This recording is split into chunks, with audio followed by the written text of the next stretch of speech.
Saludos a todos y todas. Hoy el segundo episodio del podcast CISO 360. ¿Qué clase de invitada tenemos hoy? Definitivamente el departamento se engalana con recibir a nuestra colega doctora Ramonita Vega. Wow, doctora Vega, es un placer para nuestro segundo episodio, cara a cara con el director CISO 360, una edición nueva, que lo que queremos destacar en esta sección es la trayectoria de nuestros profesores. No solo la trayectoria, también las aportaciones en su campo académico, pero también las aportaciones al país, que es muy importante. ¿Por qué hemos decidido hacer esta sección? Cuando hablamos de la UPR de Mayagüez, pues en ocasiones se asocian con otras disciplinas menos con ciencias sociales. Y por eso nuestro primer invitado fue el doctor Manuel Valdés Piscine, profesor emérito con una gran trayectoria. Y hoy nos engalana porque para nuestro departamento usted ha sido una figura clave. Usted jugó varias bases, varias posiciones que son importantes y que debemos de destacarlas a través de este diálogo que vamos a tener en el día de hoy. Usted fue directora de departamento, usted fue coordinadora de la sección del programa de historia, que hablaremos del programa también, y definitivamente marcó una huella en egresados de nuestro departamento y aún lo sigue haciendo, además de un aporte significativo para el municipio de Mayagüez, municipio de San Germán, para todo Puerto Rico. Yo creo que el espacio de los 40, 50 minutos no nos va a dar tiempo, pero vamos a tratar de hacer lo máximo para plasmar su trayectoria, y con mucho pesar para mí como director en esta ocasión, ya que se nos acoge al retiro, siendo aún una profesora joven que tiene mucho que aportar al país, pues va a dejar un gran vacío, pero de eso hablaremos también más adelante. Doctora Vega, saludos. Saludos, honrado de estar aquí con ustedes. Mire, esto es rápido y vamos al grano. Así lo hicimos con el doctor Manuel Valdés Piscine. Nace en Mayagüez y estuvo entre Mayagüez y Lajas, según lo que tuve la oportunidad de leer su autobiografía. ¿Cómo describe ese entorno social? Primero, ¿cómo describe ese entorno familiar entre Mayagüez y Lajas? Ese desarrollo, esa evolución que usted tuvo proveniendo de dos municipios que para muchos tal vez los ven como, si no somos de la metrópoli, no cuentan. Para usted, ¿cuál es la relevancia de estos dos municipios en su origen? Bueno, en mi caso particular, el vivir de pequeñita entre Lajas y San Germán, Mayagüez, porque Lajas es mi sitio de educación, San Germán es el lugar de vivienda y Mayagüez fue lugar de nacimiento, porque en esa época, del 1961, pues había la oportunidad de tener el tratamiento médico para las embarazadas, pues mayormente en esta zona, en el Hospital Perea. Mi mamá tenía que venir para acá y ahí pues nací en Mayagüez, pero realmente me crié entre Lajas y San Germán. Y San Germán como vivienda, pero mis papás vivían en Lajas por un tiempito también, así que son lugares que no solamente me recuerdan una niñez estable, tranquila, sino también un lugar donde había un sentido de solidaridad entre vecinos, en familiares, unos apoyos. O sea que era parte de lo que simbolizaba ese estar entre Lajas y San Germán, porque era incluso difícil el transporte. O sea, ya cuando yo soy adolescente yo puedo coger carro público, pero cuando yo era pequeñita teníamos que tener un chofer que nos llevara de la escuela de San Germán a Lajas, porque mi papá por la mañana se trasladaba a San Germán y entonces el llegar a Lajas a la escuela era por un chofer de carro público que tenía varias personas en el vecindario, pero que en el caso de nosotras, de mi hermana y mío, todavía no había nacido mi hermano, pues era ese entorno de transporte con la sencillez de una época. O sea que lo que quiere usted, lo que nos está indicando, Sí. usted viene de un hogar de clase media pobre. Sí, sí, mi familia era gente humilde, mi madre era ama de casa y mi papá era técnico dental, muy reconocido en toda la zona al sol de hoy. Alguna gente cree que todavía está vivo, porque me preguntan o le preguntan a mi hermano, porque mi hermano luce con el mismo rostro y creen que es Don Coche, pero tendría muchísimos años. Así que no es posible. ¿Cómo ese entorno social? ¿Y por qué blasme esa pregunta? Sí. Blasmo esta pregunta porque para una nueva generación que tenemos hoy día en el aula académico, nosotros que somos figura docente, hay veces que el estudiantado puede tener una percepción que la mayoría de nosotros provenimos de cuna de oro, que provenimos de familias acaudaladas, de grandes recursos económicos, y por la línea que yo quiero dirigir es llevarle un mensaje al estudiantado que los que provenimos de clase media, clase pobre, nos costó esfuerzo, nos costó sacrificio, y aquí viene mi próxima pregunta. ¿Cómo ese entorno influyó en inspirarse en hacer una carrera académica? Sí, precisamente porque mis padres, no teniendo ellos una educación formal universitaria, veían que sus hijos podían tener esa oportunidad, porque como clase media, pues nos dieron la oportunidad no solamente de estudiar, en el caso mío, en escuela privada, en Lajas, en la Academia San Luis. Yo me gradué de cuarto año en el 1979 de la Academia San Luis y había estado en la escuela pública en Lajas hasta la escuela elemental al sexto grado. Así que dentro de ese ambiente, mi hermana era maestra graduada en la Interamericana porque decidió quedarse en la Interamericana, pero cuando yo dije quiero ir a Río Piedras a estudiar cuando me gradué, mi papá fue el primero que aplaudió Wow. la noticia de, pues vamos con eso, o sea, de ayudar, porque obviamente estaban las becas también, y en ese sentido las becas me ayudaron muchísimo en ese trayecto del bachillerato y un poco recibiendo también el impulso de él, porque nunca se apartó de ayudarnos económicamente para los gastos adicionales, porque uno tiene como estudiante que vive en San Juan que pagar también carro público para regresar, porque yo no tuve carro hasta que ya tenía un trabajo formal, mucho más tarde, pero el transportarse todavía era en ir en la línea La Jeña o en la línea de aquí de Mayagüez, la Sultana del Oeste, que también era otro modo de transporte. Y quizás el tiempo pues nos favoreció, no solamente por los estudios de haber podido tener acceso económico a mejorar en ese aspecto de cómo comprarse su carrito, etcétera, pero también de poder tener una familia que entre sus hijos, la mayor parte, pues pudieron desarrollar también en el aspecto universitario. ¿Cuándo por primera vez usted siente o identifica la palabra un interés genuino por la historia, pero plasmándolo en el momento que todavía no había decidido ir a la UPR de Río Piedra? ¿Es antes de ir a la UPR de Río Piedra o qué pasó antes de llegar allí que la motivó? Sí, en la Academia San Luis tuvimos buenos profesores también, gente de un calibre excepcional.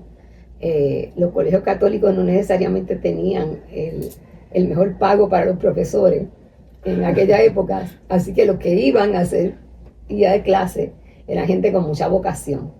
Y una de las personas que fue clave en eso fue Luzleida Bisot, una profesora que en ese tiempo pues no solamente nos daba las clases donde la historia era importante, sino también que nos motivaba a que fuéramos lo que nosotros quisiéramos ser, que no fuéramos copia de nadie. Excelente. Y eso marca una ruta también, de que cuando uno toma decisiones y tiene un apoyo no solamente de la familia, sino también de esos mentores que comienzan a darse en esa etapa de fin de escuela superior, pues esa es una oportunidad que uno se da y recibe, y luego puede también compararla a cómo uno de alguna manera trata de emular eso, de darle a otros la oportunidad de que tengan algún tipo de apoyo y de auxilio en el sentido de cómo coordinar que eso pueda llevarse a cabo.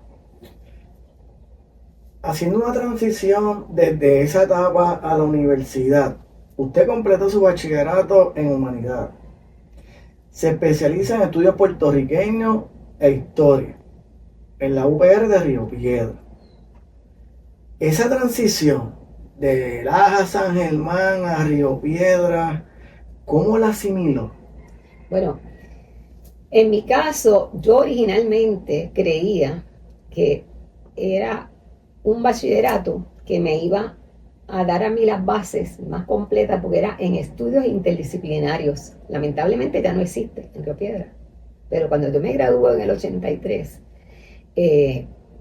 ese era el programa de bachillerato en estudios interdisciplinarios que proveía no solamente la oportunidad de graduarme con historia, sino de tener otros cursos de otras facultades que complementaban mi educación, porque mi interés no era ser historiadora, mi interés era ser periodista. Ah, ¿en serio? Escribir, a mí lo que me gustaba era escribir, y si tenía que hablar, pues no tenía problema en hablar, porque yo participaba en esa academia San Luis, participábamos en lo que llamaban los speech contest, y nosotros corríamos la isla, tanto en los spelling bee como en los speech contest. Esto todavía en algunos colegios lo hacen, y uno tiene la oportunidad de entonces educarse en el arte de hablar, pero también en el de redacción.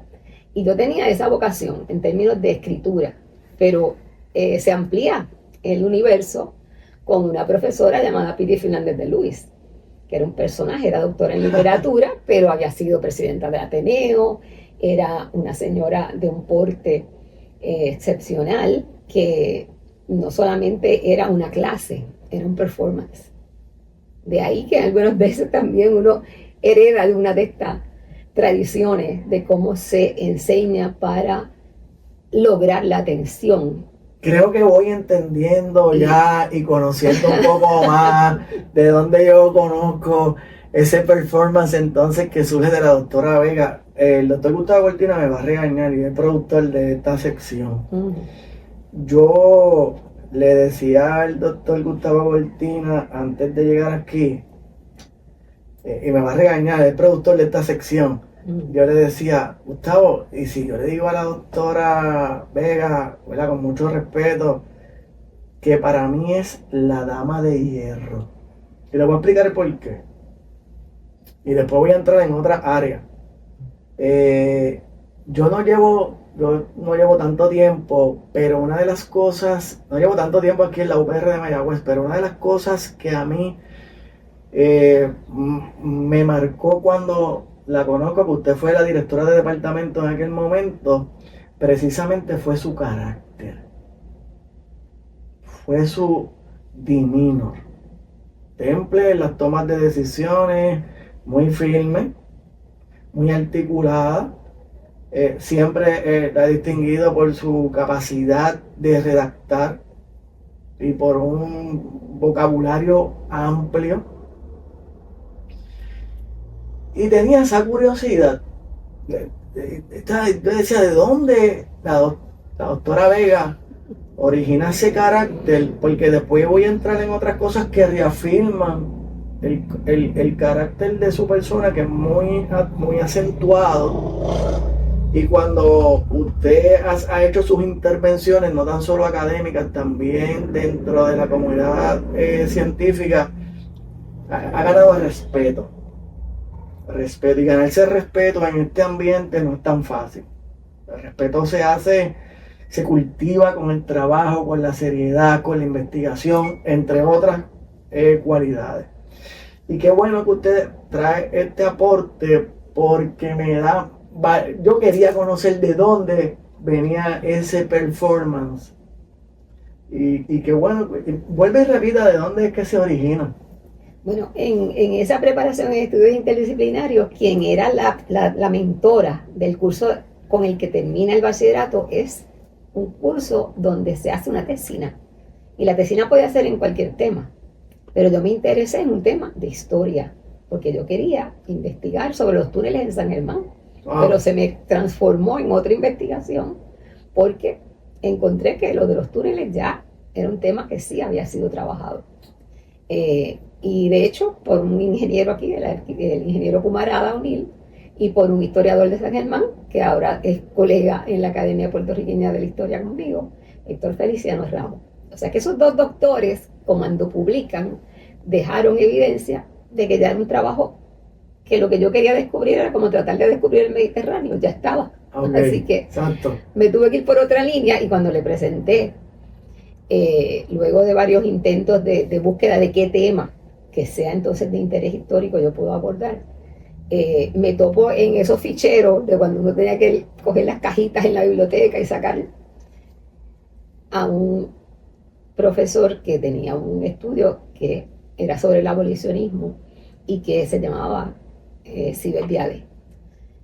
Y cuando leo que él habla de que no existe en ese momento un trabajo que se haya escrito sobre el cólera, un trabajo completo, pues entonces a mí me dio curiosidad de buscar y de seguir trabajando con el tema, y eso se lo presenté como la propuesta a la doctora Piri Fernández de Luis. Y ella quedó fascinada no solamente con la propuesta, sino también con lo que fue el estudio. Y una parte interesante de eso es el respeto con el que un profesor aborda a uno cuando uno no tiene ninguna experiencia, porque esa era mi primera experiencia. Ella me llevó casi de la mano al Archivo General de Puerto Rico. Wow. Y el Archivo General de Puerto Rico se convirtió después en mi centro de trabajo con el paso del tiempo. O sea que cuando uno analiza que hay tanta gente que forman parte de ese eslabón, que te formó, que te educó, que te apoyó, esa es una de ellas. Okay. Porque me envía al Archivo General, cuando ella ve que mi interés es realmente de buscar algo que no se ha escrito, pues me dijo, pues tú tienes que ir a buscar las fuentes primarias. Esas fuentes primarias están en el Archivo General y tú vas a ir y vas a buscar a Carmen Alicia Dávila, que está en la sala de referencia, en el tercer piso, y vas a coger. Cuando dije, yo no tengo carro para allá, pues vas a coger la guagua que te lleve hasta el Parque Muñoz Rivera.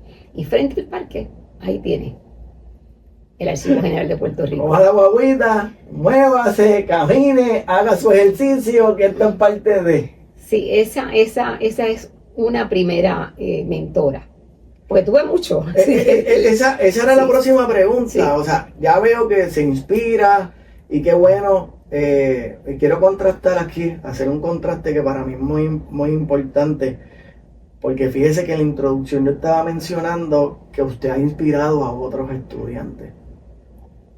Que lo que hicieron con usted también lo ha emulado con otras generaciones. Y eso me consta. Además de esa figura, yo quisiera destacar otra cualidad. Ya vemos la cualidad del performance, de donde hay una gran inspiración. Pero usted redacta muy bien. Usted es bien cautelosa en la redacción. ¿En quién se inspiró? ¿Quién fue su modelo a seguir? Si alguno, o de dónde surge. Sí, obviamente tenemos que tener una habilidad para escribir. La escritura no la domina todo el mundo. Pero se inspiró en alguien. No puedo decir que sea una sola persona, pero contribuye definitivamente la historiografía con todos los que aportaron de alguna manera a la temática de mi investigación. Y en ese sentido, pues tengo que citar a historiadores de la medicina cuando estaba buscando el tema del cólera. Ahí estaba el doctor Arana Soto, que no solamente era un médico famoso, sino que era también miembro de la Academia Puertorriqueña de la Historia, de la cual yo recibo años después el mismo número de medalla. Y acontece que la medalla no solamente perteneció a Arana Soto, también perteneció al doctor Fernando Bayrón Toro. O sea que esa es otra historia de la que podemos hablar más adelante. Seguro. Pero de los que son básicamente los primeros indicios de trabajo sobre la sanidad en Puerto Rico, Arana Soto. Y cuando voy a hacer tesis de maestría, quien asume el control en ese sentido de ser mentor va a ser Fernando Picó. Wow. Fernando Picó era el maestro de los maestros en ese momento. Sobre todo un honor. y con la misma intención. O sea que cuando usted recoge la idea de que yo puedo ser mentora para otros, es porque esa experiencia la tuve yo en términos de mis mentores. O sea, fueron gente que estuvieron no solamente para decirte lo que está bien o está mal de la investigación, sino que te apoyan incondicionalmente. Y ese incondicional, Fernando Pico lo tuvo conmigo. Eso es un honor. Y eso fue un honor. Eso fue un honor. Eso fue un honor que tuvo mucho que ver con esos próximos pasos que yo di, porque yo no estuve solamente estudiando. O sea, mientras yo estaba estudiando, también estuve trabajando. Y la primera impresión que uno le da cuando tiene un trabajo formal es si ese trabajo va a ser la base para otro. Ajá. Pues definitivamente que de ahí no solamente sale lo académico en términos de producir un salario. Yo hubiera pagado por algunos de los trabajos que yo hice, como era trabajar como historiadora del Colegio de Arquitectos, nada menos. Wow.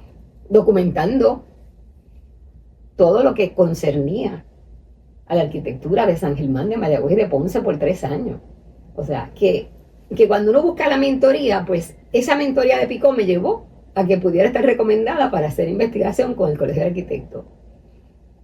Sin haber terminado todavía la maestría y terminándola, empezar con esos proyectos. O sea, unos proyectos de una envergadura que marcaron mi vida. O sea, que además del cólera viene entonces el aspecto del urbano, que es lo que transforma mi investigación más adelante en los temas que ya conocen sobre Mayagüez. Bueno, que conocen ustedes probablemente, pero que el público que nos vaya a escuchar hoy, pues tendría que saber, porque mi especialidad luego de los estudios de maestría van a ser doctorales en historia urbana de Mayagüez, aprovechando también esa cantera de documentos y de información que se dan precisamente porque ya yo tenía experiencia de investigación en el Archivo General. O sea que una cosa siempre llevó a la otra. Pero el apoyo de esos mentores que también te recomiendan, el apoyo de una Piri Fernández que me dijo, estuve en el instituto dando una conferencia y cité tu trabajo. Wow. Yo digo, a mí, que yo todavía no tengo ni el título de nada. Y me dice, sí, porque yo vivo orgullosa de mis estudiantes. Y demuestro en cualquier sitio de que son capaces ellos. Y de esa misma manera me siento yo con relación a los míos. O sea que la lista es larga de cuántos uno de verdad se siente que han tocado no solamente los temas de investigación, sino que se han acercado en términos profesionales a lo que ya uno, que ha pasado años, pues puede aquilatar. O sea, no solamente por el desarrollo de uno, sino por el crecimiento de ellos, que es lo que a mí me interesa. O sea, no es que sean iguales, es que sean mejores, que contribuyan a lo que uno no pudo terminar, porque nunca se termina un tema de investigación. Definitivo. Así que yo estuve muchos años para una tesis. Una de ellas me tomó 10 años y la otra me tocó cerca de 10 más. O sea que ninguno de mis títulos se dio por una concesión inmediata, se dio por un trabajo amplio, de que mientras trabajaba estudiaba, pues entonces estaba part-time estudiando. Correcto. Así que el camino fue largo, pero con muchas recompensas de relacionarse uno con todos esos profesionales a los que tengo que dar crédito, de alguna manera. Y me lleva a la próxima pregunta. Década del 70, década del 80, se encuentra en la UPR. ¿Cómo aportó un debate intelectual? Mire las figuras que usted ha mencionado aquí, Fernando Picó, entre otras, de gran renombre. Pero ¿cómo influyó ese debate intelectual en la disciplina y en su formación académica? ¿Cómo influyó en usted ese debate? Porque ya veo que eran grandes pensadores, empezar a asimilarlo. ¿Cómo la trastocó? Si hubo cambios en su forma de pensar, en la mirada a la historia como una disciplina. Bueno, en el caso de Fernando Picó, comenzando en los temas ya de la maestría con el cólera, o sea, me marcó definitivamente porque él no conocía los fondos municipales de esta zona, pero cuando yo investigué y le dije lo que yo pensaba hacer, él no solamente me apoyó, sino que me dijo, guárdate estos datos porque no son necesarios para un programa de maestría, eso lo puedes hacer para el doctorado. ¡Wow! Guárdate esos datos porque eran datos de archivo parroquial, todo un análisis. Y entonces había un debate en el comité de qué era lo que yo iba a trabajar, en términos de si terminaba allí. Pero se dio el debate de que debía incluir los rostros de los afectados. Y los rostros de los afectados que tuvieran por lo menos un nombre, que tuvieran una contabilidad donde se viera que era gente. Y Picó, esa es la historia que cuenta para todos los días, pero me decía, aguanta eso. Sin embargo, lo tuvimos que cruzar para poder cumplir con el comité donde se iba a presentar esa tesis. Que no lo pudo guardar por mucho tiempo. No lo pude guardar, pero gracias a que no lo guardé, pues la tesis también me abrió otras oportunidades. Y eso no tiene precio. O sea, el que tener el título te provee entonces la oportunidad de tener la certificación para que te puedan pagar unos chavitos más en necesario. próximo trabajo que vayas a hacer. Así que de ahí en adelante eso marca otra ruta que uno puede, en el caso de los que pues necesitábamos tener un salario para seguir evolucionando, pues graduarse de un doctorado pues también va a tomar un tiempito porque ya requiere otras experiencias y ya requiere también que va a ser en el ámbito del desarrollo urbano en Mayagüez, porque me marcó la experiencia con el Colegio de Arquitectos. Su tesis de maestría 1989, Epidemia y Sociedad, el cólera en San Germán y Mayagüez, 1856. Eso definitivamente abrió una línea histórica social con base documental. ¡Wow! Eso no lo elabora cualquiera. Y al principio yo estaba diciendo que yo le reconocía su capacidad de redacción. Pero mi pregunta es, ¿qué aportó esa investigación más allá de la UPR al país?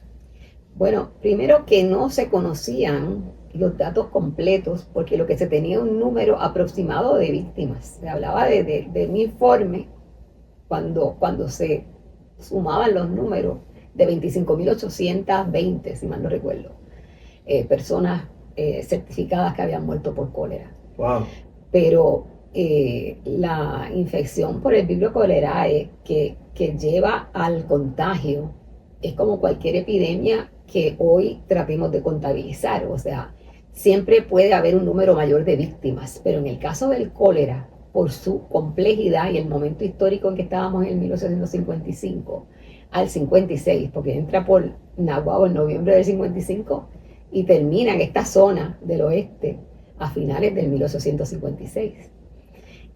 Nos da una información y un panorama que es representativo de lo que ocurrió en todo el país, pero sobre todo para poder examinar las necesidades básicas del país, aparte de lo que naturalmente nos interesan, quiénes son los muertos, quiénes son los afectados, mayormente porque hay unas personas que se reconocen como que son los que participaron durante la epidemia con los médicos, pero nosotros todavía queríamos saber más en términos de quiénes eran las víctimas y cómo se trabajó con eso, porque no había un estudio completo, como decía Cides Bebé. A mí me tocó hacer esa parte de hurgar en términos del material que había disponible.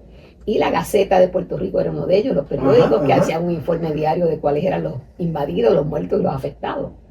Pero muchos de esos datos que se recogían diariamente por comisarios de barrio en los pueblos tenían que llegar a las autoridades y a veces esas autoridades también fallecían en el camino.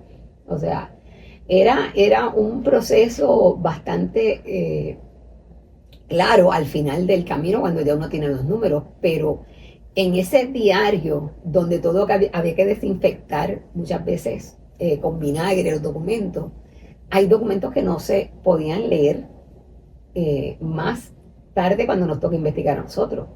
Así que había datos en algunos sitios que como están repetidos porque el informe iba a parar al gobierno, pues se pueden en algún momento alcanzar esos datos.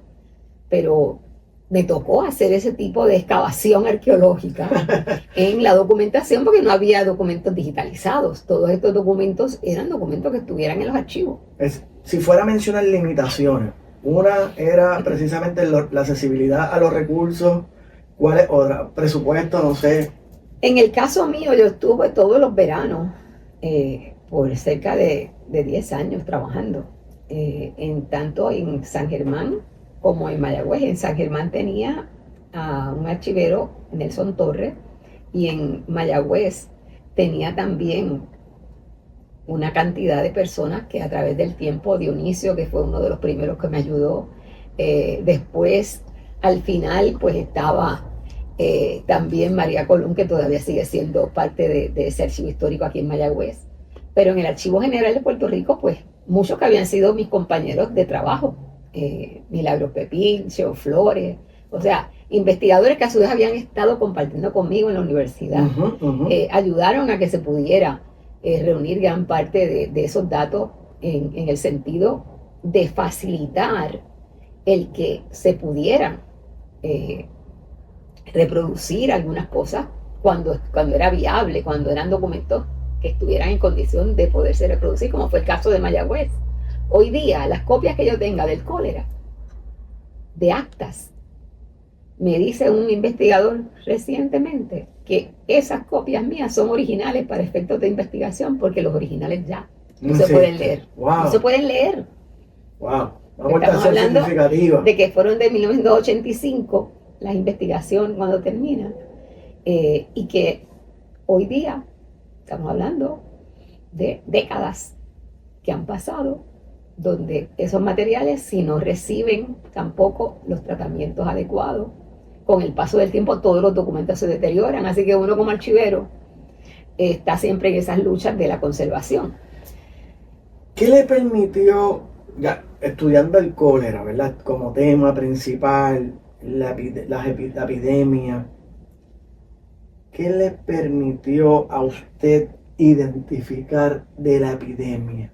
La gente. Si me baso en la gente, ¿qué de ella le permitió identificar? Bueno, que la gente más vulnerable son las que viven cerca de los lugares de más contagio, que es donde están las aguas estancadas, donde están los accesos al agua que se bebe aparentemente potable, pero que estaba ya contaminada también en los ríos. Así que los que estaban más propensos a contaminarse en las zonas urbanas eran cercanas, en el caso de San Germán, las zonas más húmedas cercanas a los ríos. En el caso de Mayagüez, de igual manera. O sea que no nos afecta en el sentido de mirarlo solamente cercano al río, porque el cólera se expande una vez la gente ya está contaminada, puede ser en su ropa, puede ser el contagio de tocar y llevar el germen que sobrevive por varios días. O sea que una persona infectada con lo que es la bacteria del Vibrio cholerae puede transmitirla a otro de inmediato. O sea que eso se repetía de tal manera que había innovaciones. O sea, el caso de los enterramientos. En un barrio podían haber 20 personas afectadas para cargar muertos y no se encontraba quién cargar un muerto, ni pagando. O sea, que esto fue un momento de mucha conmoción social, pero sobre todo porque alguna gente se creían que por su estatus o condición social no iban a estar afectados, y se afectaron también. El problema es que algunos no querían ni admitir que habían sido víctimas del cólera, sus familiares. ¿Por qué? Porque el lugar de enterramiento para todos los que morían de cólera era en San Jules, y bajo esas condiciones había que tirar cal, había que tratar de evitar mayor contaminación. Por eso en algunos barrios, como en Arecibo, todavía existen barrios de coléricos, porque se identifican todavía hoy. En Lajas hay también un área donde se volaban chiringas que le llaman el área de coléricos. Donde quiera que haya una zona que hablen de cementerios coléricos, es porque legítimamente se enterraron en estas épocas. En Mayagüez se crearon cementerios provisionales también. Y lo que nos da Mayagüez y San Germán es un microscopio de lo que está pasando en el resto de la isla durante un año.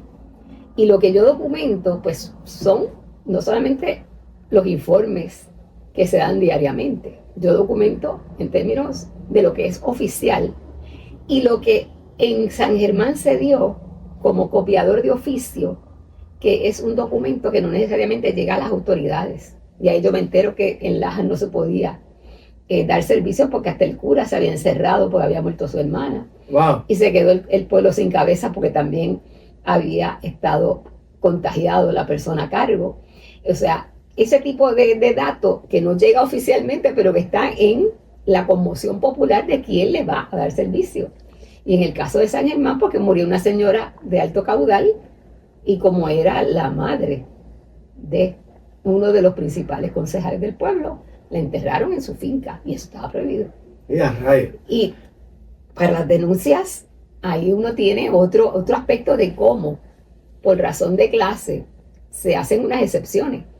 Pero alguien lo dejó para la historia en ese borrador de oficio. No sale en las fuentes oficiales, pero sí está la evidencia. Y como pasó ese, tienen que haber pasado muchos otros. Nada casualidad. Y hoy día, lamentablemente, ¿verdad? De cierta forma vemos cómo también ese comportamiento que beneficia a unas clases sociales versus otras, todavía lo vemos hoy día. Este es el podcast CISO 360 cara a cara. Hoy nos estamos con la doctora Ramonita Vega en nuestra sección, nuestro segundo episodio. Y en breve regresamos con más de esta super entrevista que tenemos con nuestra invitada. Usted organizó la colección de Felisa Rincón de Gautier. Eso es una gran distinción. O sea, diantre, eso es como un homenaje a un estudiante que ya terminó su tesis de maestría y le dan esta encomienda. Pero ¿cómo llega la encomienda? Sí, la Fundación Felisa Rincón de Gautier había conseguido una asignación por $50,000 que era para la conservación de los documentos y memorabilia que había guardado doña Felisa y que estaba bajo la custodia de la Fundación Felisa Rincón y su secretaria, que había sido su secretaria personal, que era secretaria social durante la época de administración de doña Fela, doña Hilda Jiménez de Rodríguez, y su esposo, que acontece que también era parte. Sí, entonces puedo hablar de la donación. Okay. Los documentos de Felisa Rincón de Gautier se donaron al archivo contemplando que había no solamente fotografías, eran más de 15,000 fotografías, que había también otra memorabilia, que habían periódicos, que había todo tipo de documentos que se habían guardado por ella como copias, obviamente, de su administración, y que donándole al pueblo de Puerto Rico, su colección estaba en el Archivo General pendiente de que se trajeran todavía algunos documentos hasta que hubiera una persona a cargo de comenzar la catalogación para poner ese material al servicio del público. Y en mi caso, por haber estado en el archivo trabajando en la investigación que fue previa a este trabajo con la Fundación de Felisa Rincón, pues me dan la oportunidad de que sea yo quien, me preguntan si estaría disponible, y precisamente era mi época en que estaba yo haciendo los estudios de maestría, así que un trabajito que pudiera tener extra para poder financiar mis estudios, pues era bueno. Y entonces me contratan para trabajar a cargo de la catalogación de esa enorme cantidad de documentos, pero sobre todo porque había que establecer las fases de conservación de esos documentos, y en esa etapa el archivo no tenía ningún modelo de trabajo de conservación en el propio archivo, así que yo tuve que no solamente adiestrarme para trabajar con la colección de doña Fela, sino hacerlo al mismo tiempo que se tenían que hacer requisiciones de compra, porque el dinero había que hacer toda una serie de facturaciones y también informes al Archivo General y a una junta que se creaba donde estaba una de las personas que había escrito un libro sobre las ejecutorias de doña Fela, que era don Leonardo Rodríguez Villafañe, y que también acontece que como historiador él tenía una preocupación de que eso estuviera bien conservado. Pero la segunda persona clave, y que es un personaje de nuestra historia, era doña Aida Caro Costas. De las historiadoras senior de aquella época, yo tener de frente a Aida Caro Costa, pues ya era como había sido mi experiencia con el doctor Fernando Picó. La experiencia con Aida Caro, igual que la experiencia, como les dije, con Piri Fernández de Luis, en este caso, Aida Caro Costas, era parte del comité que iba a evaluar mi trabajo, o sea que a mí me estaban seleccionando por mi experiencia de investigación. Me habían estado seleccionando porque estaba dispuesta a adiestrarme para trabajar en ese tipo de conservación. O sea, aquello era material guardado por años para entonces sacar los 300 y pico de paquetes, porque las fotografías estaban empaquetadas. Wow. Y algunas de ellas, pues, había que trabajarlas, bueno, todo con guantes, pero había que trabajarlas con un poquito más de cariño porque había que ver si había que hacer algún tratamiento especial para ellas. Porque entonces ya había entonces que sacar el material a llevar a otro sitio. Bueno, el caso es que para hacer la historia larga corta, ahí había planos, porque el alcantarillado pluvial en San Juan se había realizado por un ingeniero de apellido Tejada, que resultó ser luego el padre de una de mis grandes amigas. Ese alcantarillado pluvial había el señor ingeniero que los había diseñado, donado todos esos planos, por ser un trabajo novel, pues él lo había donado también para que se guardara en el archivo. Y de ese material estamos hablando que también tenía responsabilidad la profesora Catalina Palerm, que era catedrática de historia en el Departamento de Historia de la Universidad de Puerto Rico en Río Piedra, era la sobrina de doña Fela. Así que tenía la sobrina de doña Fela, catedrática de historia, Catalina Palerm, otro estudioso, historiador, que era don Leonardo Rodríguez Villafañe, estudioso que había trabajado con los documentos de doña Fela y que había hecho publicación de cuáles habían sido todos esos homenajes y todas esas demás memorabilia que también se quedaban en el Museo Felisa Rincón de Gautier, que está en el Viejo San Juan.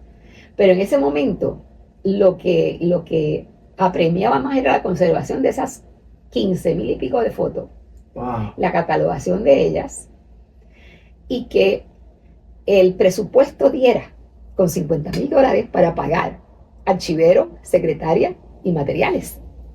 O sea, en tiempo récord yo tuve que hacer eso en aproximadamente 3 años. Wow.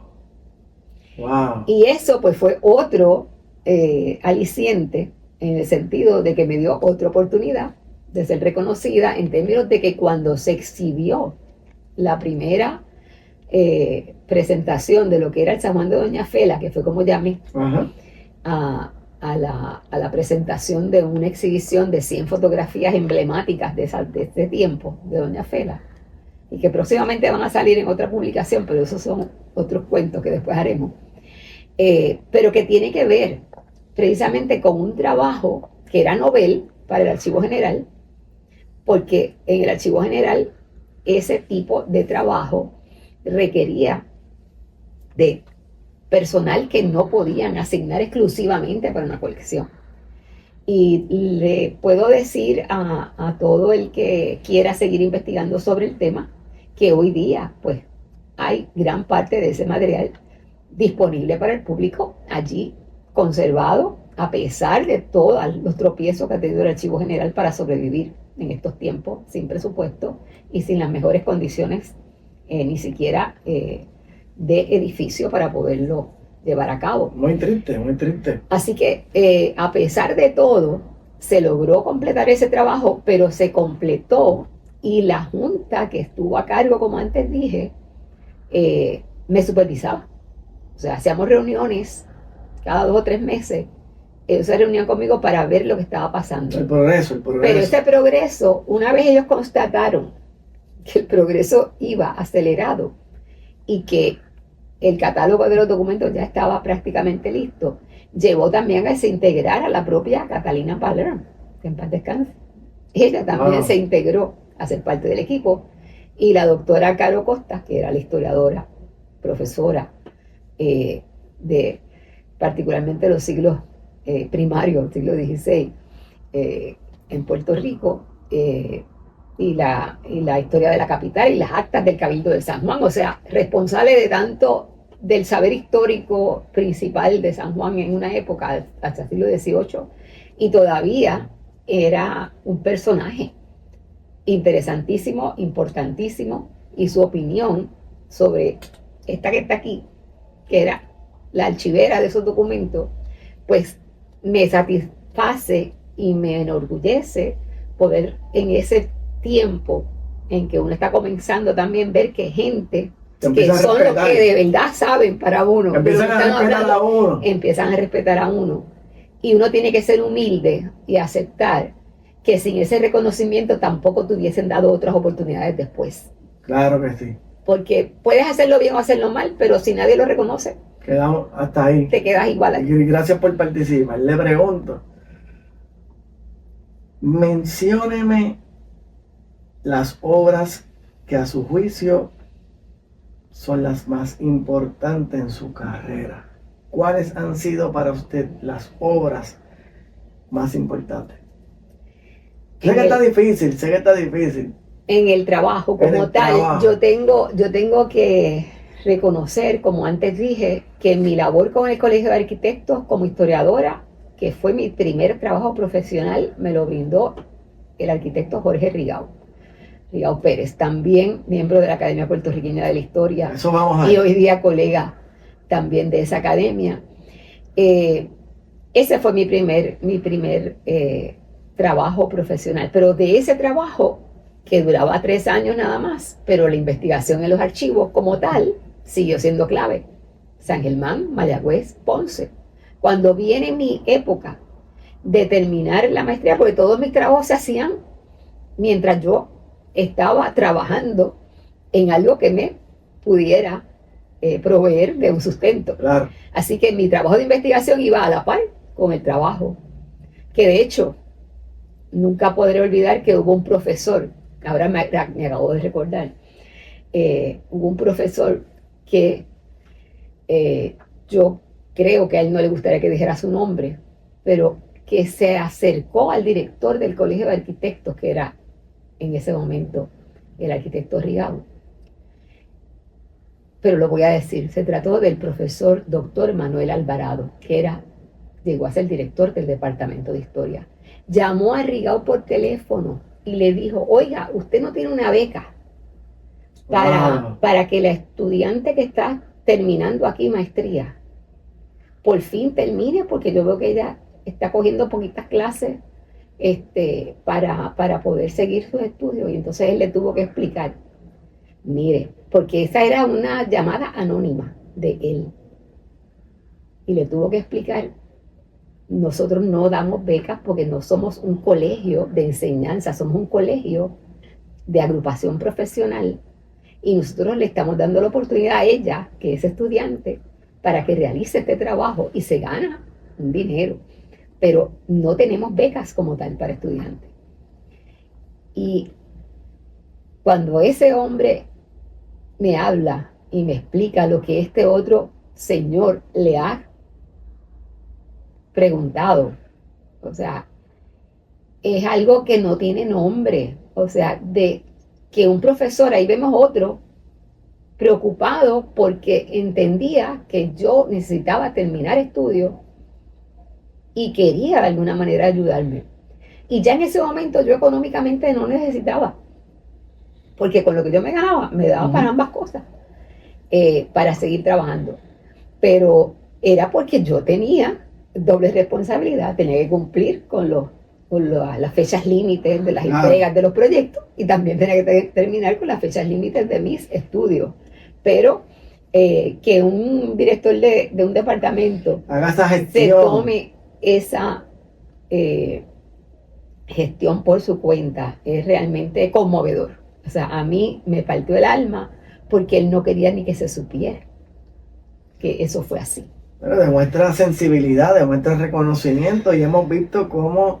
Y de hecho es una historia que quizás podamos editar en el sentido de no mencionar completa la contribución, sino que este profesor estuvo preocupado más que nada por asegurarse que el colegio de arquitectos en ese momento me diera oportunidad de tener algún tipo de beca, sin saber que pues el colegio en ese momento ni podía ni tenía acceso a ninguna beca porque es un colegio de profesionales, como decir el colegio de ingenieros o decir el colegio de arquitectos, no necesariamente era para dar becas.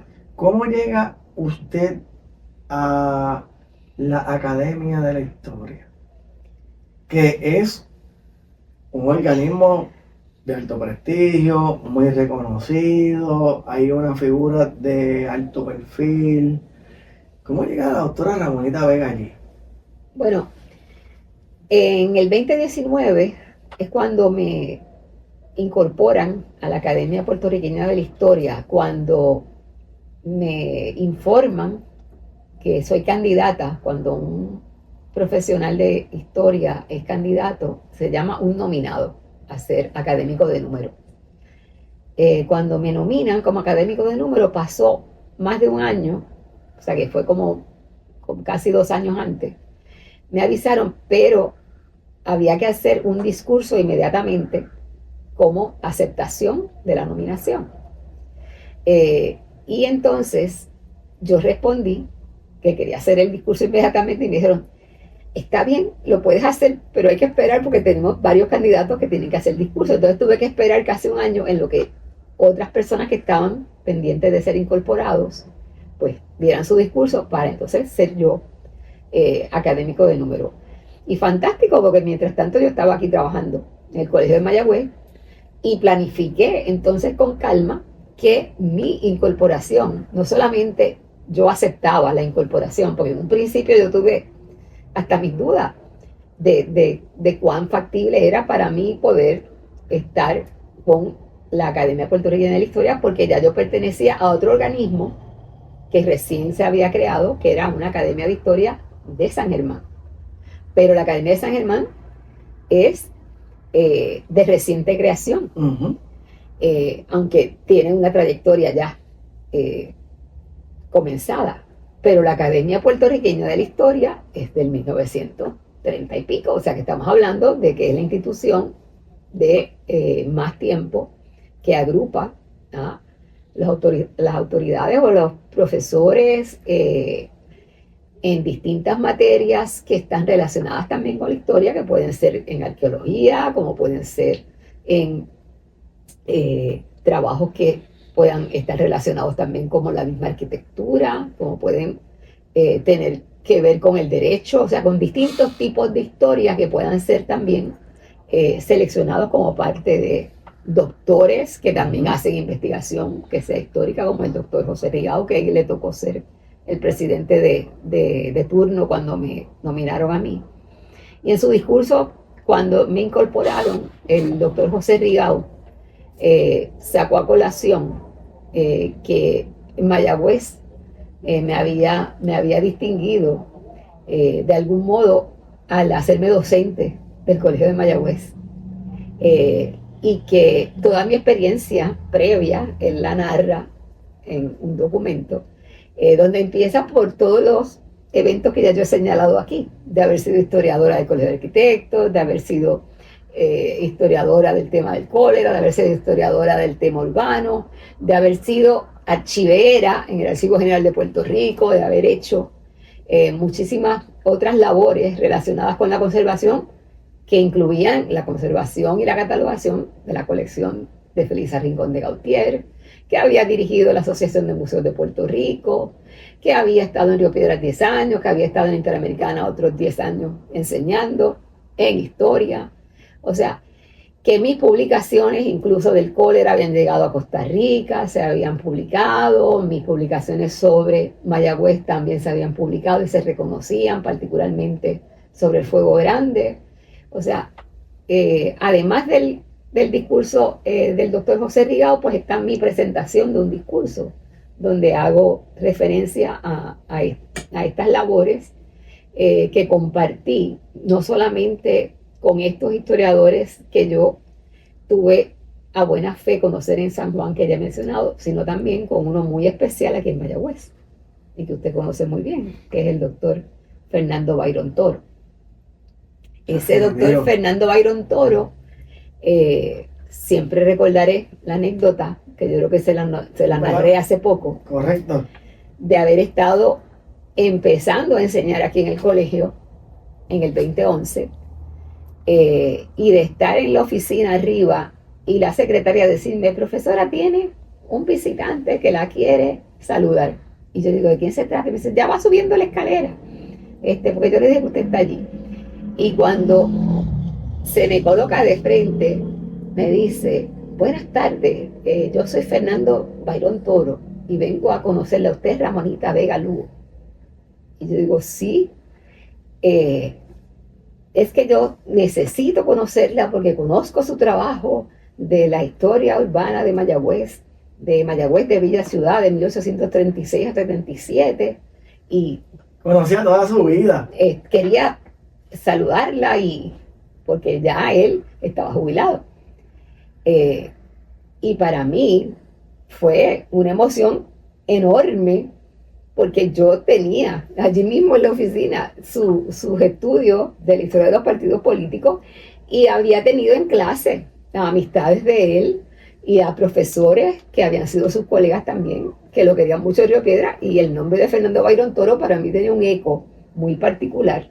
Y yo era la que quería conocerlo a él, así que yo le digo: el doctor, usted me hace el honor de venir a conocerme, porque la realidad es que quien más quería conocerlo a usted soy yo, porque vengo escuchando a usted hace tiempo, y la verdad es que fue una gran sorpresa, y de ahí en adelante una amistad que perduró hasta ese 2019 en que me nominan a mí, que él fue parte de los que también contribuyeron a mi nominación, porque de alguna forma el momento en que yo escojo quién va a ser el que va a responder mi discurso, porque eso es parte de la ceremonia inaugural de un académico de número, a quien yo escojo al doctor Fernando Byron. Wow.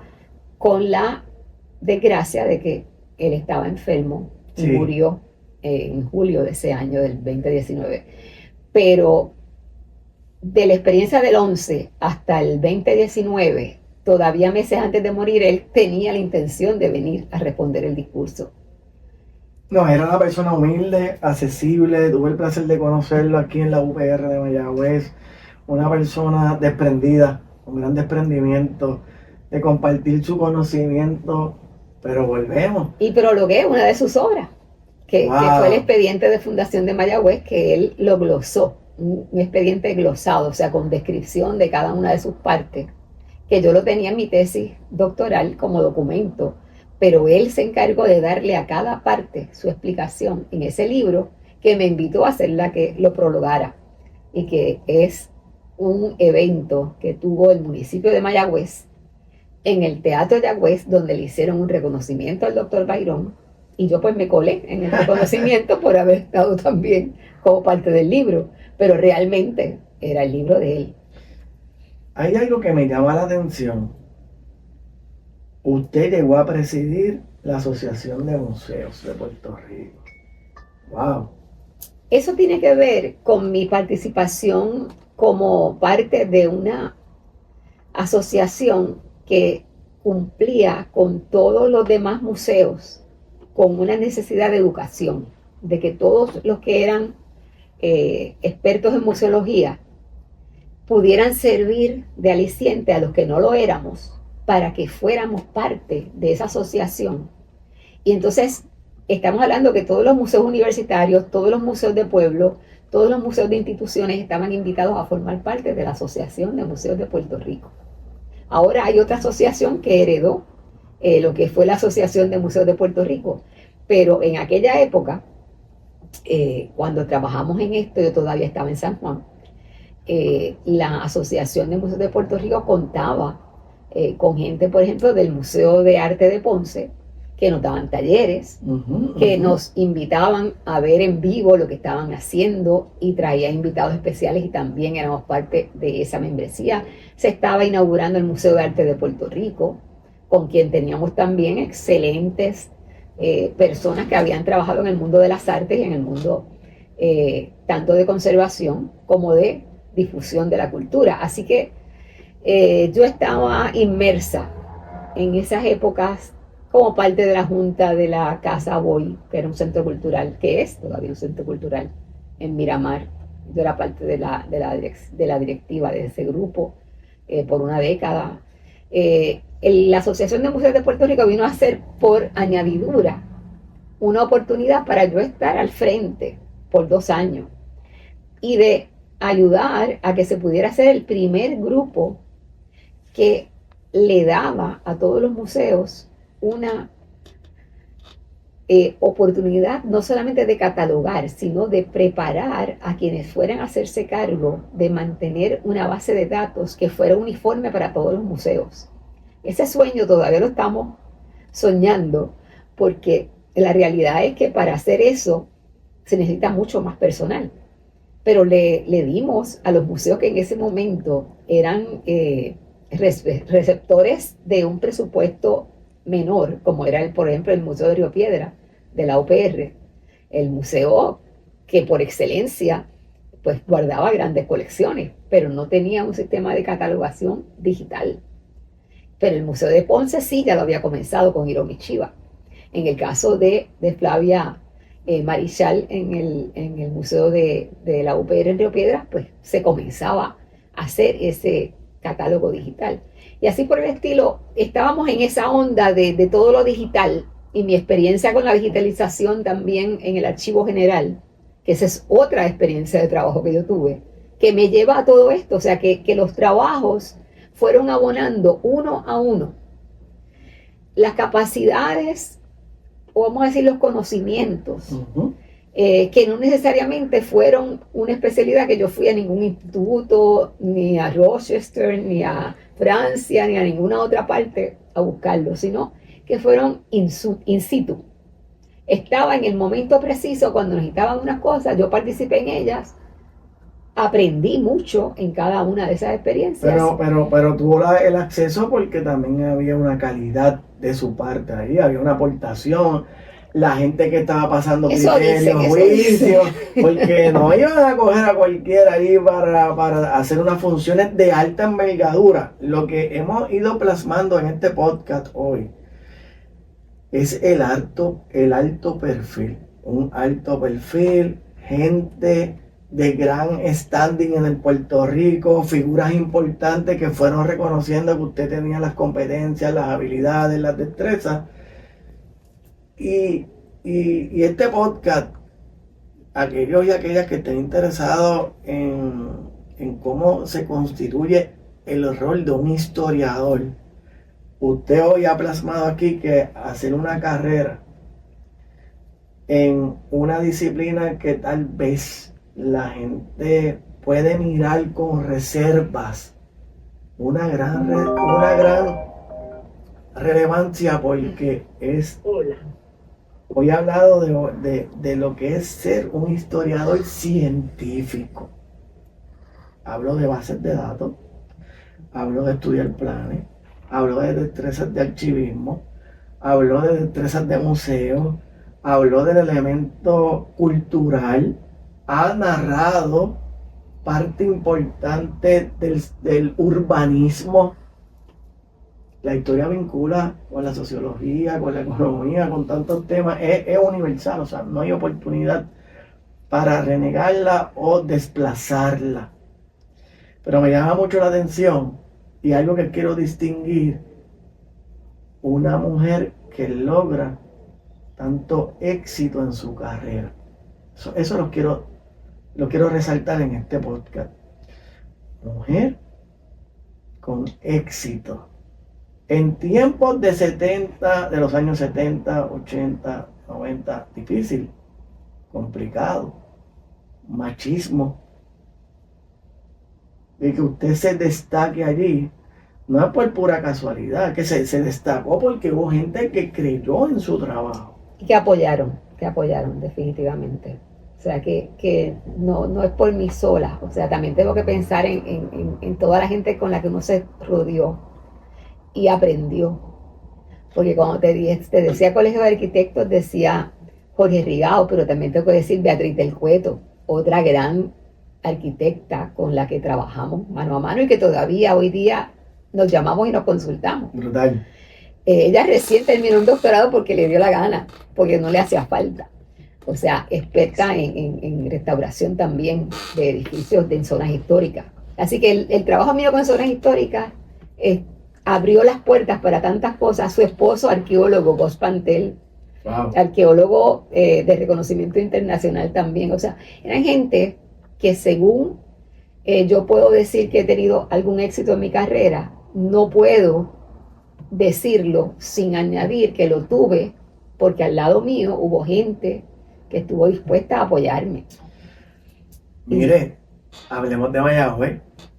Usted llega a UPR Mayagüez, directora del departamento. Aquí yo quiero cubrir dos cosas.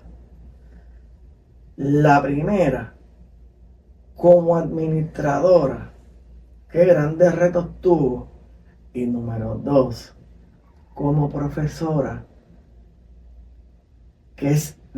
¿cuál ha sido su momento de desilusión?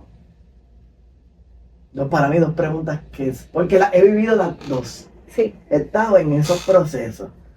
Usted me dirá. Sí, en términos de la dirección del departamento, yo estuve bajo el decanato de Manuel Valdés Piscini. Correcto. Así que fue una época extraordinaria en el sentido de cómo me honró también con la posibilidad de trabajar, si vamos a ver, porque no era tampoco que iba a trabajar yo sola, era nada menos nada más con la doctora Lisette Ocasio, que también había sido decana de asuntos académicos.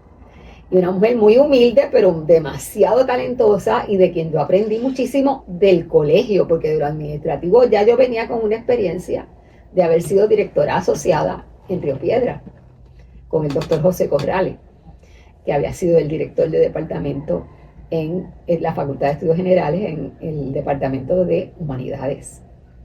Y cuando yo vengo a Mayagüez, esa parte de mi resumen pues fue identificada por quienes estaban en el proceso de separar lo que era el Departamento de Ciencias Sociales de lo que era el programa de psicología que se convertía en departamento.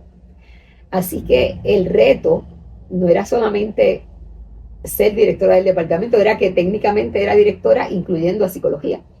Y ahí el doctor Douglas Santos pues también fue clave en apoyar que yo, por el resumen que traía, pues tenía, entre comillas, la capacidad. Eso se iba a probar cuando tuviera Claro. Que ejercer en el puesto. Y lo asumimos. Pero ya les digo también, no hubiera sido de ninguna forma tan favorable como pudo haber sido si no hubiera sido con el apoyo de todo otro personal, como había sido en este caso la doctora Lisette Ocasio. Excelente. Y en la pedagogía, hablemos del programa de historia. Sí. Usted ya ha hecho grandes aportaciones junto a los colegas que han formado parte de ese programa, como muy bien señala. Tuvimos ahí a la doctora Lisette Ocasio, tuvimos a Mary Jane, dos profesoras de alto nivel. Hoy día, pues usted ha visto la reducción en la plantilla. Qué sinsabor desde lo académico se lleva ya presto a su retiro. ¿Qué queda inconcluso? ¿Qué sinsabor queda sobre la mesa? Bueno, yo lamento haber hecho predicciones sin ser psíquica ni mentalista, o de alguna manera pues apoyándome en mi experiencia en Río Piedras, señalé algunas fallas de lo que podía ser la definición de lo que se entendía y se sigue entendiendo que es la educación general para el recinto universitario de Mayagüez. Y fue una gran frustración para mí, porque yo venía de una facultad de estudios generales. Y pues naturalmente las cosas no van a ser siempre exactamente como uno las entienda que puedan ser. Pueden evolucionar, pueden cambiar, pueden asumir otros retos, que es lo que yo entiendo que pasa en el Colegio de Mayagüez. O sea, una facultad de artes y ciencias en el recinto universitario de Mayagüez va a estar vis a vis en competencia con todas las demás facultades en términos de los ofrecimientos académicos. Pero el bachillerato en Río Piedras, en estudios generales, cuando yo era profesora allá, había tenido precisamente una certificación que definía lo que era la educación general y principalmente el enfoque de lo que representa la educación general es un concepto que es de interdisciplinariedad, pero en el momento en que en Mayagüez se discute todo esto para efectos de nuestro departamento de ciencias sociales, yo entendía que si algo se oponía precisamente a esa interdisciplinariedad era el sostener que cursos de especialidad fueran incluidos como la educación general. Y es algo que es muy simple para mí, pero que obviamente chocaba con lo que se quería hacer en la distribución de cursos, porque obviamente hay una prisa por, de alguna manera, arreglar lo que lleva demasiados años sin aplicar, porque es un tema que debió haberse debatido mucho antes y que se hizo el debate, pero se engavetó. Y cuando se vuelve a rescatar ese debate, en el caso mío, pues no estuve de acuerdo, no estuve en posición de darle respaldo a esa definición, pero acaté y respeté y sigo respetando lo que decidió la mayoría, porque de eso se trata el ambiente académico también, de uno escuchar a los demás y darse cuenta que probablemente ellos tengan alguna razón en lo que plantean, ya sea por razones de presupuesto, de acomodo a la legislación de lo que el Middle State o las instituciones de este momento le obligan a que sean lo más inmediato posible. Pero eso no debe de ninguna manera ponerse en competencia con lo que es la necesidad de una educación general. Y pues lamentablemente ese es un proyecto que para mí todavía sigue inconcluso, pero obviamente tampoco estoy en posición de hacer más reclamo sobre ese particular, porque yo me pienso jubilar y ya estoy en el proceso de rebajar todos los meses en el calendario lo que ya se acerca, que es el 30 de junio. Mire, hábleme del programa de historia. Y el programa de historia. Su valor. Sí. ¿Qué representa el programa de historia para la doctora Ramonita Vega, quien fue directora, quien fue coordinadora del programa y que le ha generado una carrera intachable? ¿Qué representa el programa para usted? El programa de historia en el Departamento de Ciencias Sociales tiene la oportunidad de tener personal que en alguna medida contribuya a que el departamento tenga un especialista en una disciplina de investigación que presenta retos metodológicos a la hora de trabajar con otros científicos sociales como son los de ciencia política, como son los de la disciplina nuestra que hace acopio dentro del programa lo que es la ciencia social en general, pero cuando apuntamos a la historia como parte de ese entramado que es el departamento, o sea, el programa de historia tiene la facultad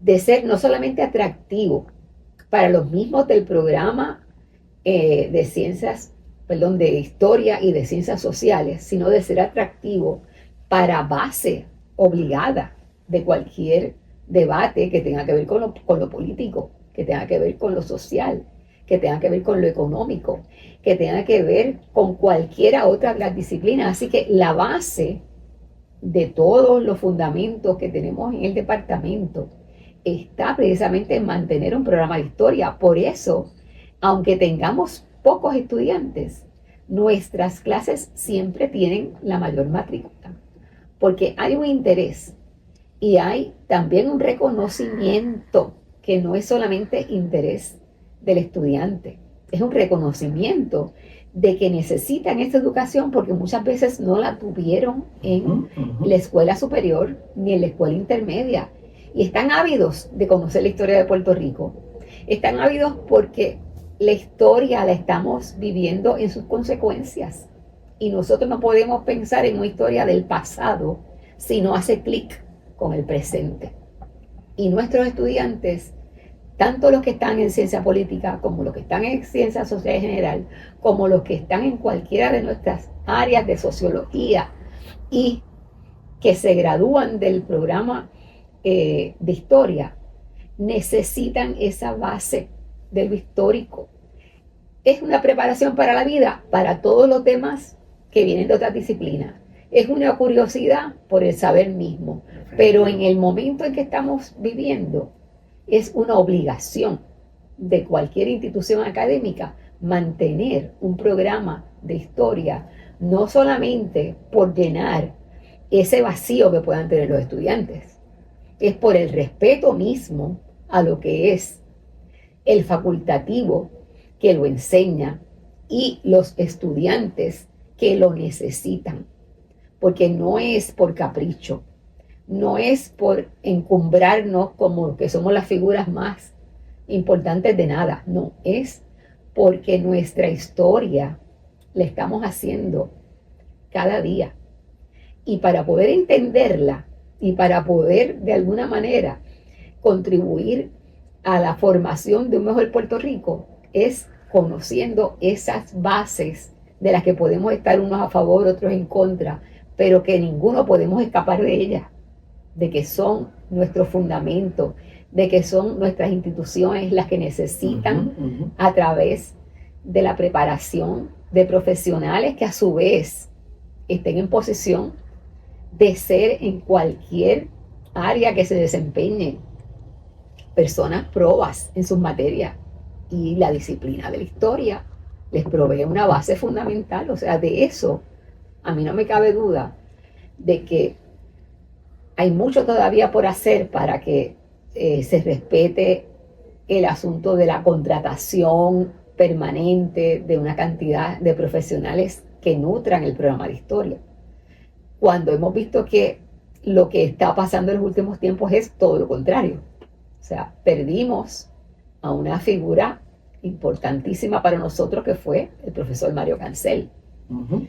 Y lamentablemente él ya no está, pero también incorporamos a otra figura, que es el doctor José Luis Borges, que es un historiador no solamente joven, sino de una calidad y de una posibilidad de grandes trabajos de investigación con los estudiantes, como los tuvimos, como la doctora Pauletti, como los tuvimos con la doctora Licedo Ocasio en el proyecto que hicimos sobre los cursos, sobre la inmigración, sobre los retos que representa cualquier tipo de investigación. Y en eso, el senior que nos queda es el doctor Carlos Hernández, nada menos que el historiador oficial de Puerto Rico, pero además de eso, alguien que ha demostrado que su experiencia como profesional de la investigación y de la metodología de la historia oral, a diferencia de cualquier otro grupo que trabaja y con mucho respeto también, hacen una labor encomiable también para la historia oral, Pero en historia es otra cosa. O sea, hay una metodología, hay un sistema que se está también aplicando, pero no tenemos personal suficiente para cubrir tantas clases. Así que nos enorgullece que tenemos todavía un personal que es reconocido, que puede ser enaltecido, pero necesita apoyo. O sea, eso es algo que me duele porque yo me voy, porque no son 30 años en el recinto, no son 40 años en el recinto, pero son 25 aquí y los otros que suman 42 años de mi experiencia de trabajo, ya los empiezo a sentir. Yo no lo dije, que quede claro, yo no Sí, quise plasmar nada de tiempo. de que uno necesita un espacio para hacer otras cosas que incluyen Definitivo. la investigación histórica, que incluyen trabajos que no se han completado, que incluyen muchas experiencias positivas para la evidencia, para la historia, para la aportación que uno puede hacer a nivel pedagógico, pero sobre todo para darle algún modelo también a los jóvenes que todavía están aspirando a ser historiadores, de que la profesión vale la pena. Doctora Vega, yo no quiero cerrar este podcast, que ya estamos por concluir.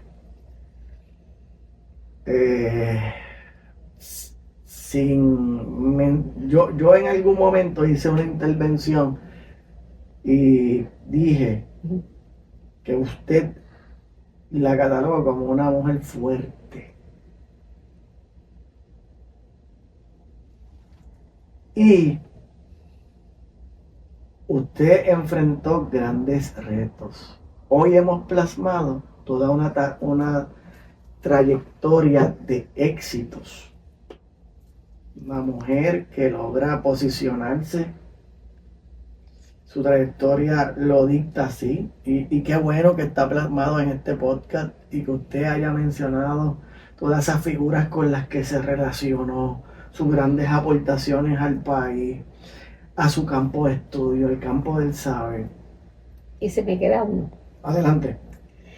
Debo destacar una figura muy importante en mi carrera, particularmente en la parte doctoral, porque hablamos de la maestría con cierto, Fernando Pico, pero hay que señalar que Marcial Ocasio Meléndez, quien fuera hasta hace poco director del Departamento de Historia en la UPR de Río Piedras, en mis años de trabajo para la investigación doctoral, fue el otro mentor súper importante en mi carrera, porque ese no solamente fue mi director de tesis, porque ese libro que se presenta como Urbanismo y Sociedad, Mayagüez de Villa Ciudad, de 1833-37, tiene mucho, porque es de él haber sido director de la tesis que era Crecimiento Urbano de Mayagüez, 1836 a 77. El cambio de nombre se lo doy yo, porque es mi tesis doctoral, pero él contribuyó a la metodología cuando era mi profesor en los cursos de historia urbana, no solamente en Río Piedras, sino que al grupo de estudiantes que nos tocó ir a México a trabajar con el occidente de México en su historia, la posibilidad de estar no solamente tomando cursos, sino también visitando las diferentes regiones, fue lo que de alguna manera abonó a que mi tesis de Mayagüez fuera trabajar en qué diferencia Mayagüez del resto de Puerto Rico para yo poner mi atención. No es exclusivamente Mayagüez por Mayagüez, es lo que representa a Mayagüez como región. Era el hinterland, era el segundo puerto de importancia en Puerto Rico que no se había reconocido ni siquiera por la historia local. La historiografía privilegiaba la aportación enorme que tenía el puerto de Ponce para la economía. Pero cuando ves las estadísticas, cuando ves los números, cuando ves mi trabajo y la investigación, se demuestra que el segundo puerto de importancia en lo que se demostraba en las balanzas mercantiles era el puerto de Mayagüez. Durante el siglo XIX, esos años de 36 a 77, donde Mayagüez cobraba un impuesto que se llamaba el cuartillo, que era un cuarto de real por cada quintal que salía por el puerto de Mayagüez. abonaba a una economía que no era la economía de lo que producía Mayagüez, que incluía el ron, el azúcar, el café, era la economía de la región completa del oeste, porque por ese puerto salían tanto los productos de Añasco, como salían de Cabo Rojo, como salían de San Germán, como salían de Hormigueros, como salían de la altura hasta el centro de Lares, de San Sebastián. O sea, cuánto de lo que es la historia de Aguada, todo lo que, de Aguada no, perdón, de Añasco, todo lo que representa esta zona oeste para Mayagüez está plasmado en ese trabajo de investigación. Pero vuelvo y digo, en gran medida se nutrió de haber estado con personas que de primera mano habían estudiado el hinterland, que era entonces el aspecto teórico de cómo una región es la que predomina, como la que mantiene una economía vibrante, y que se prueba en mi trabajo, que no fue accidental tampoco, que Mayagüez pagara ese impuesto y que los hacendados y comerciantes estuvieran dispuestos a pagar un impuesto cuando, ¿qué es lo que más nosotros le cogemos aversión todos los años en el mes de abril? A pagar contribuciones. Eso es correcto. Y que por 30 y pico de años los mayagüezanos que eran hacendados y comerciantes quisieran pagar un cuartillo adicional. ¿Por qué? Porque era para las obras públicas. Y le decía yo a mis estudiantes en estos días, si nosotros pagáramos un impuesto que garantizara que por lo menos una vez al mes no vamos a coger un hoyo en la carretera, chévere, todos estaremos dispuestos a pagar esa contribución también. Correcto. Así que el cuartillo fue un impuesto que mi tesis demuestra que fue favorable. ¿Por qué? Porque era para las obras públicas. Y esas obras públicas incluyeron la construcción de caminos, incluyeron las obras permanentes, como la casa alcaldía, como la construcción y el abastecimiento de muchas obras particulares que contribuían a esas obras públicas, como podían ser a su vez el área del puerto y sus respectivas distribuciones en el pueblo, en todo lo que tuviera que ver con el embellecimiento cuando llegó el momento de hacer obras también que fueran como municipales, hospitales, que fueran de propiedad municipal, como fuera un teatro, como fuera algún otro establecimiento que se narra en ese libro. Así que pensar en impuestos cuando son de beneficio para el país, pues hay mucho de qué hablar sobre cómo nos enseñó ese siglo XIX el impuesto del cuartillo en Mayagüez. Doctora Vega, ¿cómo quiere ser recordada ahora que se apresta a su retiro? Pues no tengo una forma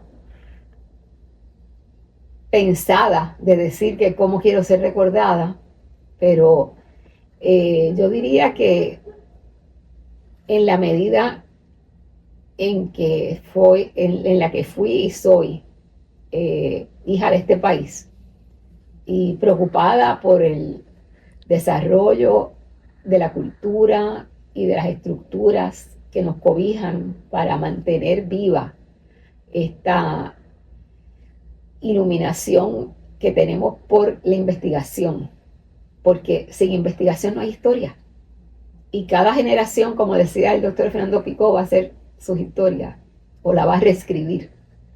Y en el caso mío, pues va a ser probablemente que me recuerden como una investigadora que trabajó y que no terminó, porque la historia no se acaba con todas las investigaciones que uno haga. O sea, correcto. La historia es un punto de partida, en el caso de mis estudios, para que otros también cojan el batón y sigan investigando. Y aprueben o desaprueben, comenten o no comenten, pero también contribuyan.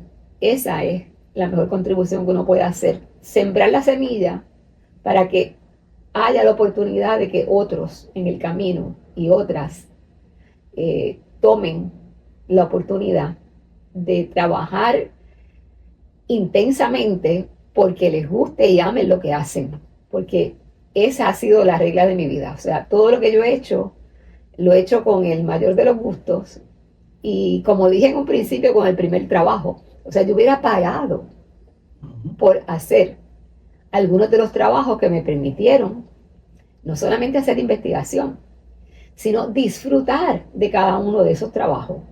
Que para mí, pues si hubiera sido millonaria, los hubiese hecho gratis. O sea, y de esa manera uno tiene que también proyectarse hacia el futuro, en que cualquier profesión en la que uno esté debe ser para mejorar la calidad de vida del país y al mismo tiempo contribuir a esa sanidad mental que pueda uno de alguna manera disfrutar de lo que hace. CISO 360 cara a cara con el doctor Edwin Asensio. Nuestra invitada fue la doctora Ramonita Vega. Agradecido. Una entrevista de primer orden. Pudimos plasmar la carrera distinguida de una colega del Departamento de Ciencias Sociales, a quien respeto, aprecio, valoro, y que en mi estancia aquí en Mayagüez también me enseñó. Eso me emociona porque ya veo partir profesores que han sido fuentes de inspiración a los que llegamos más recientemente y poder repasar toda una trayectoria para que el público también la conozca, para valorar lo que es un programa de historia, el cual hemos dado, ¿verdad?, una batalla para que se mantenga. El conocer fuentes de sabiduría es lo que hace la diferencia. Yo solamente le deseo el mayor de los éxitos en su próxima etapa. Sé que lo va a tener y sobre todo que lo disfrute en vida y en salud. Nos fuimos, gente.